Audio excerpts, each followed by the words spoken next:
نبی صلی اللہ علیہ وسلم کسی سفر میں تھے تو ایک آدمی آپ کے پاس آیا.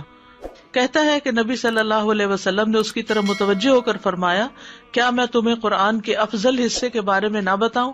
پھر آپ نے اس پر الحمدللہ رب العالمین کی تلاوت کی. اس جیسی صورت نہ تورات میں نازل ہوئی نہ انجیل میں، یہی سب مثانی ہے، اور اللہ تعالیٰ فرماتے ہیں کہ یہی صورت میرے اور میرے بندے کے درمیان تقسیم شدہ ہے، اور میرے بندے کو وہی ملے گا جو وہ مانگے گا. تو وہ کیا مانگتا ہے؟ ایاک نعبد و ایاک نستعین، اللہ کی مدد مانگتا ہے جو بھی مشکل اس کو پیش آئی ہو. حدیث میں یہ بھی آتا ہے جب بھی آپ ان دونوں میں سے یعنی سورۃ الفاتحہ اور البقرہ کی آخری آیات میں سے کوئی دعائیہ جملہ پڑھیں گے تو آپ کو مانگی ہوئی چیز ضرور عطا کی جائے گی، جیسے اہدنا الصراط المستقیم یا غفرانک یا ربنا لا تحملنا ما لا طاقت لنا بہ. دیکھیں نا، بیمار جب ہوتا ہے انسان تو اپنے اوپر بھی بوجھ بن جاتا ہے اور دوسروں پر بھی، اور کچھ کام نہیں کر سکتا. تو اس وقت انسان جب آخری آیتیں پڑھ کے دم کرتا ہے تو کیا مطلب ہے ان کا کہ اللہ ہم سے ایسا بوجھ نہ اٹھوانا جو ہم اٹھا نہیں سکتے. تو سورۃ فاتحہ جو ہے یہ مؤثر رقیہ ہے، مؤثر، ویری افیکٹو، لیکن اس کے لیے خلوص اور سچائی کے ساتھ سمجھ کے پڑھنا ضروری ہے.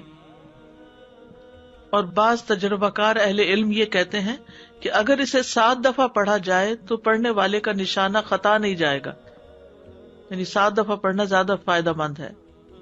بعض اوقات لوگ کہتے ہیں کہ ہم نے رقیہ بھی کرایا ہمیں فائدہ نہیں ہوا، کہتے ہیں تو 3 چیزیں راکب ہونا ضروری ہیں. جس پر قرآن پڑھا جا رہا ہو وہ مقام قرآن کو قبول کرنے والا ہو، یعنی جس پر قرآن پڑھا جا رہا ہو قرآن کو قبول کرنے والا ہو، یقین ہونا اس کا کہ قرآن فائدہ دے گا.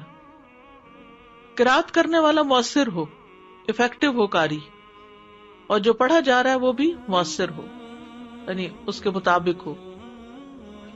تو کبھی کبھی نہیں فائدہ ہوتا تو اس کی وجہ یہ نہیں کہ قرآن میں کوئی کمی ہے، اس کی وجہ یہ ہے کہ یا تو قاری مؤثر نہیں ہوتا یا اس کا یقین پکا نہیں ہوتا، یا جس پہ پڑھا جا رہا ہے اس کو یقین نہیں ہوتا کہ اس سے مجھے کوئی فائدہ ہوگا. تو مین چیز ہے یقین. جیسے اگر آپ کو کسی ڈاکٹر کی دوائی پر یقین نہیں ہوتا نا، کہ لے تو لیتے ہیں مجبوری کے مارے، اور ساتھ ہی آپ سوچ لیتے ہیں اس سے فائدہ نہیں ہوگا، یہ اس نے پھر مجھے وہی لکھ دی ہے، تو جو کہ وہ پوچھے گی تو اس لیے میں کھا لیتی ہوں لیکن اس سے فائدہ ویسے ہونا کوئی نہیں. تو جب آپ کے اندر یہ آ جاتا ہے نا شک، تو پھر اچھی بلی دوا یا دعا کو دونوں چیزیں فائدہ نہیں دیتی. پھر ایمان کی کمزوری کے ساتھ چیزیں فائدہ نہیں دیتی. تو سورۃ فاتحہ میں ہم دیکھتے ہیں کہ اللہ کے نام بھی ہیں، آخرت اور توحید کا ذکر ہے، دعا بھی ہے، مخلوق کی 3 قسموں کا ذکر بھی ہے، ان کے دلوں کا تذکرہ بھی ہے، تقویٰ اور کفر.